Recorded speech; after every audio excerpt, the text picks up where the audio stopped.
So I didn't think Andre Drummond's market was much of anything, but I would have imagined the Pistons could have gotten something back in terms of a respectable player, but they pretty much got expirings and a second rounder. Which, hey, you know what? For a Detroit team that really didn't want to give Andre Drummond any more money, simply getting out of that and getting a second round pick, you could have done worse. I mean, they could have traded for somebody on like a 2 or 3 year contract or something, you know?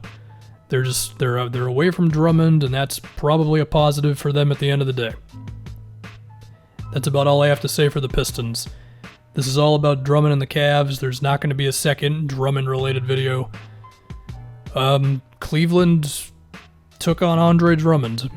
Whether that means they view him as a long-term asset, or they just want to see if he can work right now, and if it doesn't, well, you might have to eat up one more year if he accepts his player option, and that's not great, but you could be away from Drummond in 2 years, and you think maybe he can unlock something in Colin Sexton and Darius Garland. At the same time, I feel like they could have just re-signed Tristan Thompson to a much smaller contract and effectively gotten the same thing, but I don't know, Cleveland's betting on something with Drummond. I mean, clearly they didn't think that he'll transform the team because what they gave up is not much. But I don't know, maybe Cleveland sees something that Drummond could do, or they're just simply taking a high-profile flyer on a guy. Their front court is pretty loaded, though. Not loaded in a good way. I mean loaded in there's a lot of front court players here. You got Drummond, Tristan Thompson, and Kevin Love. If we go in some separate timeline, whether it's 10 years ago, 15 years ago, 40 years ago, at some point, a Kevin Love Drummond front court would be something. Is it going to be something right now? I mean, it'll be out there. It'll exist. Do I think it'll be good? No, not really. I think the spacing will be weird. I think Kevin Love doesn't want to be in Cleveland. I think Drummond is good when he brings it every single night and he's physical as hell and he's bodying up dudes and he's really locked in defensively. How often does that happen? Nowhere near enough, or else the Pistons would have been better over the past couple of years. So, yeah, will they grab some rebounds? Sure. They'll grab some boards. It's about all I got. I mean, I don't want to kill Cleveland for this too hard. Maybe I do, because he could accept the player option and then you're a lot more expensive than you'd like to be.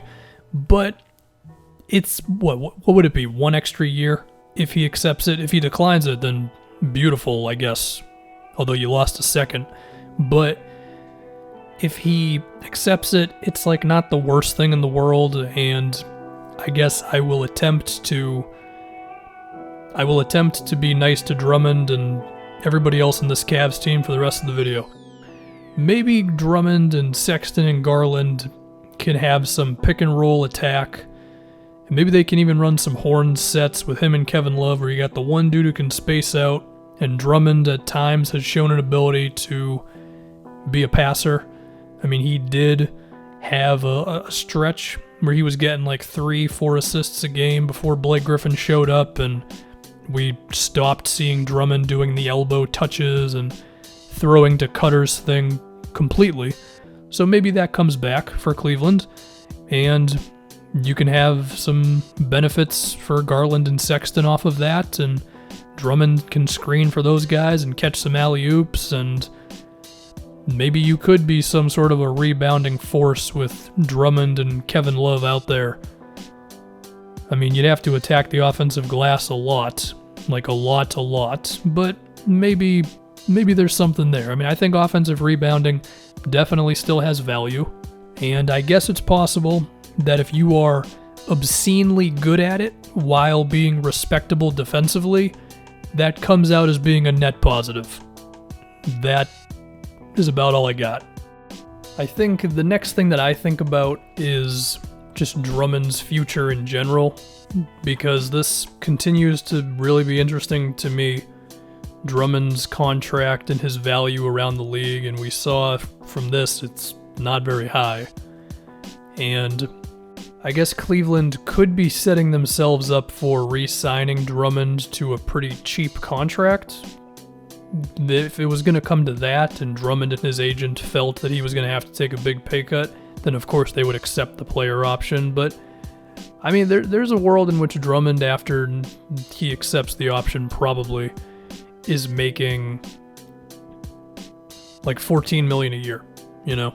And they think, well, Drummond right now is expensive, but if we can sign him to what we assumed his next contract will be, then he'll be pretty affordable and that's fine. But I still am a little iffy on if that'll happen, because when was the last time we saw a guy who was going from making a lot of money to making a lot less, but he was still in his 20s and he didn't get injured? I mean, I'm sure it's happened, but off the top of my head, I can't think of it, you know? So would that happen to him? Don't know, but if it does, then maybe Cleveland could be the team to re-sign him to not that much. Now again, I feel like they could have just done that with Tristan Thompson and not even bothered with Drummond at all, but they chose to go down this path, so that's all I can really envision for the future of Drummond in Cleveland. Or they're just going to give him whatever he wants, and oh boy, that's a no from me. Anyway, that's all I got on Drummond. It's worth talking about. We're all going to forget he's in Cleveland 2 weeks from now, but we can talk about it now.